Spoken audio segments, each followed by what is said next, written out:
All right, good evening, everybody. I did not get to record earlier.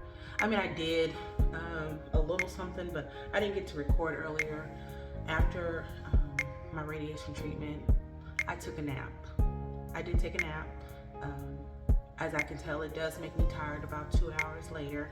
But while I was sleeping, I woke up probably about 45 minutes later, and my allergies were just full blown. I mean, I'm sneezing, nose is running, so I just had to take a rest the rest of the evening and try to take some medicine and get that cleared up. So it seemed to be doing better.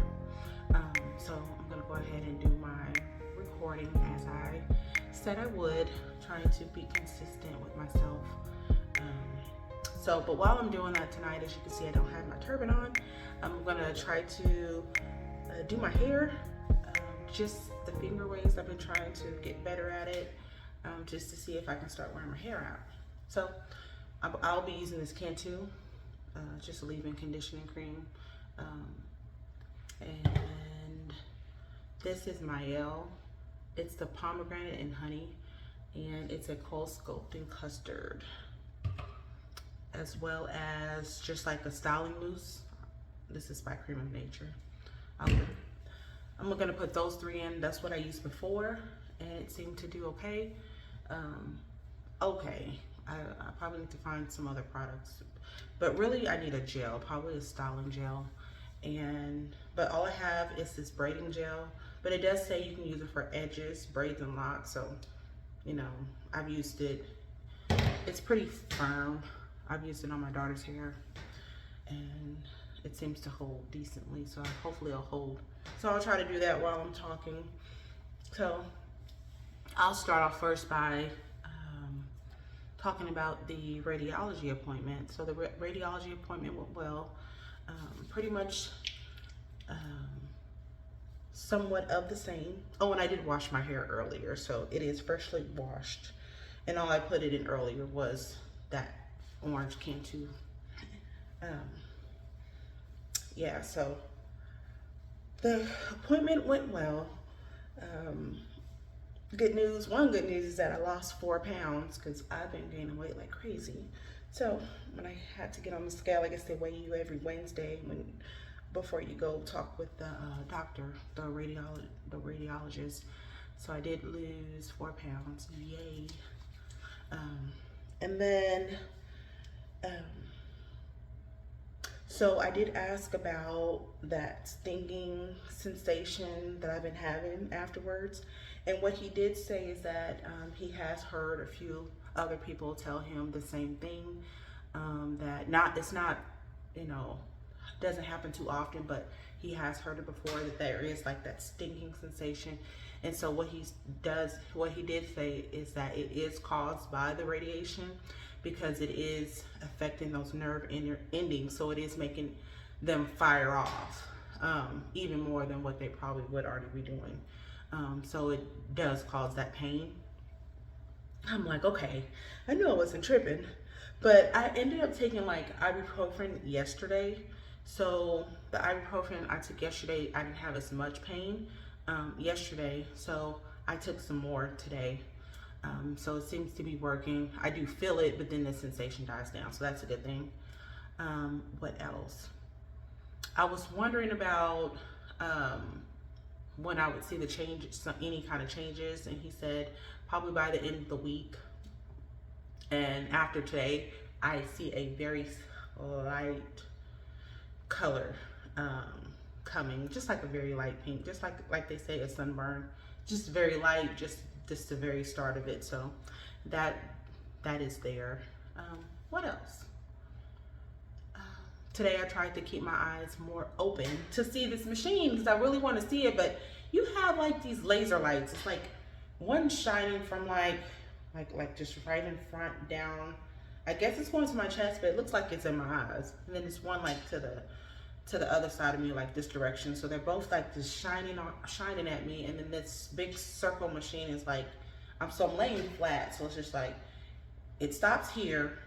What I did see was like this green line on it, and so it has like, it's like a big you know, them Roomba, is that what they're called? Them Roomba machines. Um, it's like about that big as some Roomba things, or maybe just a little bit bigger. And so it has like this little square window in it, and so it opens. So it opens up, and I guess that's when the laser or the radiation, not the well, the radiation laser is coming at you, but you don't see it, you don't hear anything. It just, you hear the opening of that, and then it does it for 30 seconds, closes back, so it does it on one side, then it rotates. So as it's rotating over my head, it opens back up. So from here, it opens, closes. Once it starts moving and gets about up high, it'll open back up. So it opens back up as it's going across me. Then I think it comes over here to the side. I don't know if it closed again, because see, my head has to stay tilted this direction, which is to my left. They're working on my right side, but they have this mold, and I'm just laying back with my hands up. I'd be describing it as I'm holding a bar. So I'm like this, literally like this, laying back flat. So then on the other side, it opens back up, and it does it for 30 seconds that direction. So that's what I see. And it doesn't take long. It takes about, the whole thing is about 5 minutes in there, and then to get dressed, undressed, like I said, and that's another 5 minutes. So about 10 minutes total for everything. But yeah, can't think of anything else. But yeah, everything's going good. Just still the same old, just once a day. So this is just day 3. And yeah, so I'll go ahead and pick up where I left off concerning the story. So yesterday I was saying where I was waiting for 48 hours to pass, because they had done the biopsy, and 48 hours was needed in order to get the results. So on Monday, so that was a Thursday when I got the biopsy done. So on Monday, I think I called because I'm like, okay, kind of anxious, you know, not anxious, but just like, okay, what is it? Is it, you know, is it what it could be, which would be cancer. So we're waiting. And so I called probably in the afternoon, since I hadn't heard anything. I was giving them time. But it's probably like 1 o'clock. I gave them a call. And I'm like, you know, I was waiting on the results, just trying to see if you guys got my results back from my biopsy. And so they checked, and they said they hadn't received them yet. And so I was like, okay. So they said they'll look to see what was going on, and then they would give me a call back. So that whole day went by, and I didn't get a call back that day. Okay, I'm just looking at my hair. I didn't get a call that day. So I sat here, and so the next morning, while I was sitting waiting, so the next day, I'm still going to work and everything. I didn't take off any time of work or anything like that for that. I was just working. Again, I was working from home. So that next mid-morning, they did give me a call, and they said they got the results. They had finally had been faxed over, and they had wanted me to come in. You know, they were like, your doctor wants you to come in to get the results or whatever. And I was like, okay. And they was like, well, how soon could you be here? And I'm like, I can be on my way. And which was fine. Again, like I said, I'm working from home, and it was pretty easy for me to just take that time. So was already dressed. So we went, my husband and I both went. And with them telling me they wanted me to come in, I kind of figured. So I was kind of preparing myself, I believe. I was kind of just like, because I'd already been thinking about it, what if it was? So I was just kind of preparing myself. And ooh, look at this hair. Sorry, y'all. Doing my hair and talking. Sitting here trying to see what I look like. But So when we got there, she did let us know that, she was like, I don't have good news. She said it is cancer, and she was saying that she was like, I wish I had better news, and my doctor's a very sweet woman, and she was really concerned, and she was, she she was holding my hand and kind of rubbing my shoulder, and my husband, he's over to the side, and I can see his face, when she said it, and he's tearing up. I know it was a blow. It was a blow. And me, I'm just like, kind of figured, I'm sitting there, I'm like, I kind of figured. And I kind of teared up. I was asking a few questions, like, okay, what do we do from here? What are the next steps? And she was saying that, she sends me over to the surgeon's office where they are the ones who will get me in touch with the oncologist. So, that was a kind of hard blow to take, but we had already been praying behind the scenes, trusting God, and just whatever it is, I was just trying to prepare myself. I was just trying to prepare myself either way. And so we talked about it. I really can't remember everything that day because there was so much happening that day. It was a lot that was going on. Once we got the news, my husband still had to go to work, and I was getting ready to come back home. I did come back home, and I was going to go back to work. I was just going to go back to work and just, go on from there. But my little sister, she had just found out, my baby sister, she had just found out that her father had passed away that very same day. And so her father passed away. She had made it down to, where he was to be able to see him before he passed away. I guess he passed away that morning. And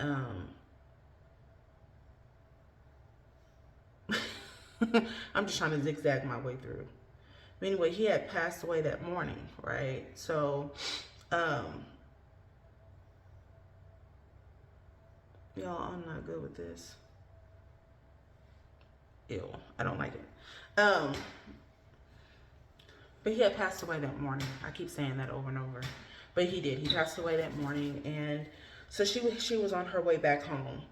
And on her way back, she had gotten a flat about an hour and a half out, which I thought was 45 minutes when she called me.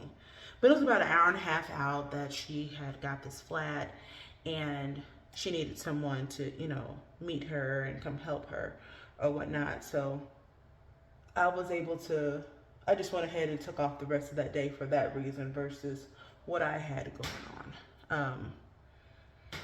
You can't really see it. So that's the only thing about this. It's like it fluffs it up. Let me see. Kind of fluffs it up, and that's what I was hoping that the gel would make it slick down more. Y'all, no. So I went out to meet her where she was. Mind you, it's January. It's cold. She's on the side of the highway. There are cars that were just breezing by us, but it wasn't the best spot to be in. And but I went on out. It was a distraction. It really was. It was really a distraction from what I had going on. So it was kind of like a relief to be focused on something else. So we did that. I helped her.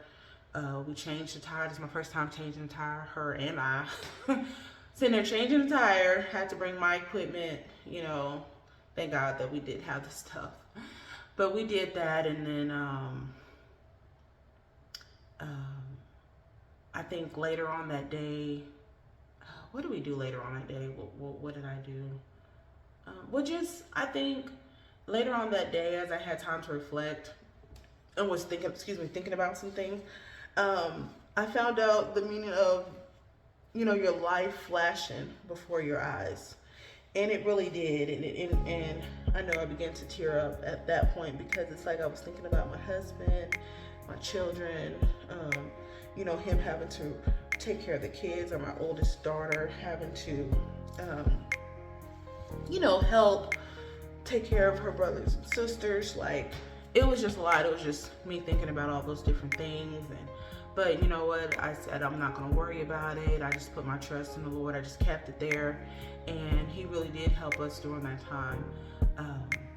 And we just talked about it. We just prayed about it. We just put our trust fully in God, and we just went on from there.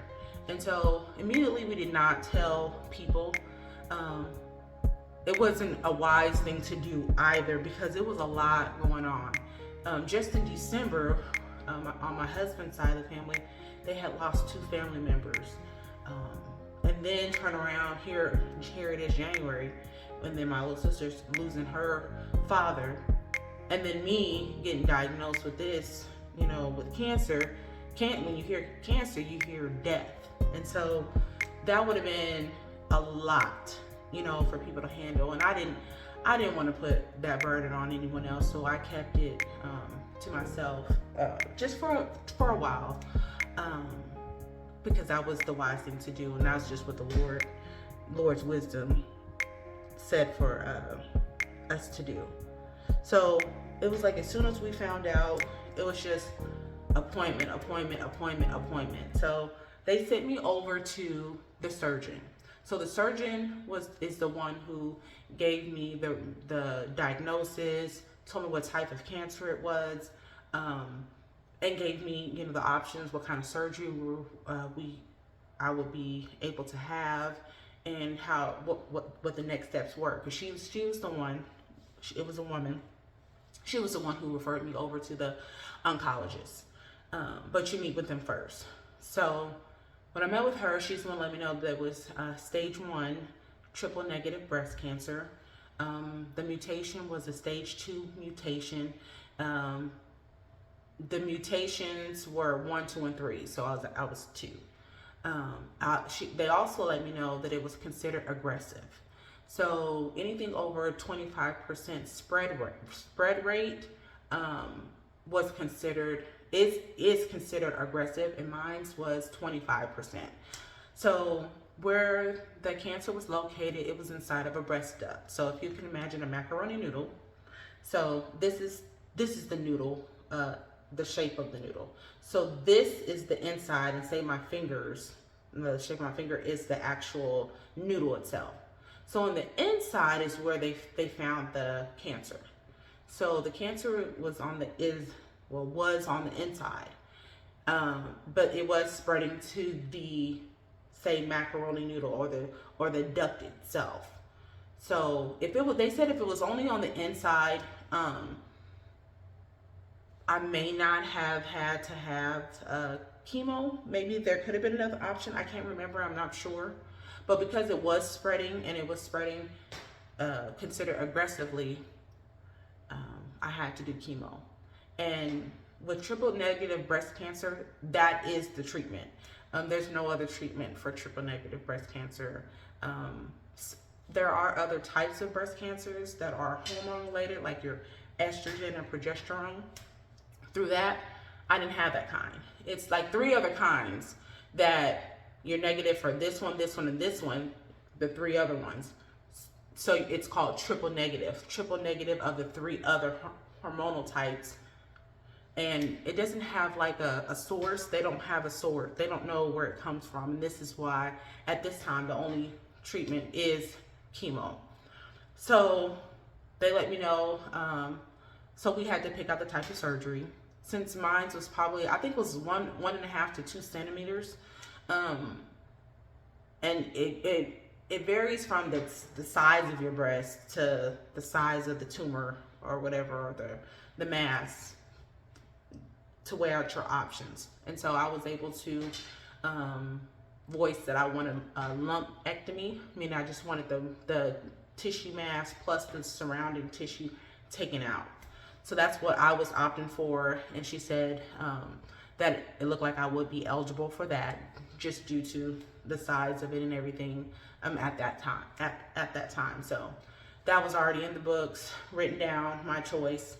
The other choices you can have, or you can have a complete mastectomy, removal. You can also have a double mastectomy if it ran in your family or something like that. Even as small as mine was, well, still wasn't tiny, it was big enough. You can still opt for whatever option that you choose. They also sent me off for, what is it, cancer, like, what's it called? Oh, it just left my mind. But you know, they do the test to see if it runs in the family. Genetic testing, that's what it is. They did genetic testing. We did find out, and that came out later on after right before I started treatment, that it was like there was no well, we didn't have a history, so I didn't have like a BRCA gene or anything like that. They checked for the gene to see if you carry a certain gene for breast cancer. All of that. They did a bunch of testing. It was negative for that. Also, what else did they do? Oh, so they did send me over to the oncologist. So once I did all that pre-stuff, I mean, I'm telling you, it was so much stuff. Like I did additional CT scans. Like they have this machine where they put you inside of it and they check both sides to see if there's anything in the other side, or if there's something in another portion of your breast that maybe we didn't pick up because I pointed out where it was, versus them looking like they don't just automatically just look over your whole breast. Like they're not just taking it and just looking everywhere. No, they're looking at the area that's in question, mostly. But then the CT scan is the one that'll try to pick up anything else. They didn't find anything else, and so after after I had the CT scan of both sides, they thought they seen something, so they sent me back to the radio, where I did the mammogram and the 3D scan. They sent me back to them to do another scan of the area, a deeper scan. The radiologist had to look at another area that they had in question to see if it was spreading to like my ducts, like under your arm area. Whereas they said it wasn't, there was nothing else. They just thought they seen a little something going on. But all of that, everything came back as just that one area. We're treating that and went from there. So I'll stop there. Tomorrow, I guess I'll talk about once I met with the oncologist and how they decided the treatment plan for me. So yeah, that was a whirlwind of a time. I'm telling y'all, that time went by so fast to where I had to just went ahead and had to take time off of work immediately because I had too many appointments. Like I'm telling you, they were back to back to back. Meeting this person, meeting with this person. Go get a scan here. Go get this done. You need some blood work here. We got to do this. We got it was just almost every other day, and I'm probably missing appointments that I had, but within, I would say, from the time I found out, probably that same week, by the end of the week, I probably had another appointment. Then that next week, which was the 31st, when I met with the surgeon, I had that appointment. And then during that week, I had, like I said, the CT scan, going back to this doctor, meeting with this doctor. Like, it was just a lot. It was just a lot of back and forth. So I was like, whew. Like, you're flooded with so much information that it can try to become overwhelming. But I just had to just keep on just dumping it to God. I said, I can't. It was just so out of body as well. I think I was just going through the motions at this point. Like, it still just was like not just registering all the way, because everything was just moving so fast. So much was going on. And we hadn't told the kids yet at this point. So I believe like on the tomorrow I'll be able just to go ahead and share that portion. I believe all that was tying together. So I just pray that I wasn't rambling too much. Like I said, it's late. I tried to do something to my hair. I don't know. I think I'm just gonna slick it down with this gel. I think I'm just gonna slick it down. I'm going to slick this down and then I'll tie it down And I'll see if that looks okay for tomorrow.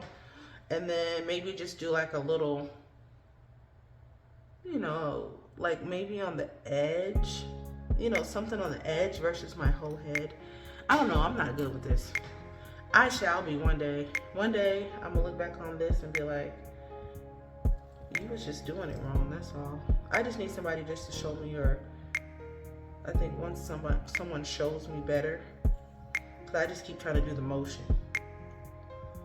I don't know how to, let's do that, and then push it back, and then put your next finger up and you comb it down. I've seen people do this, but y'all, it be there a little bit. But then tomorrow, if you see that bonnet thing on there, I mean my turban, you'll know that I did not.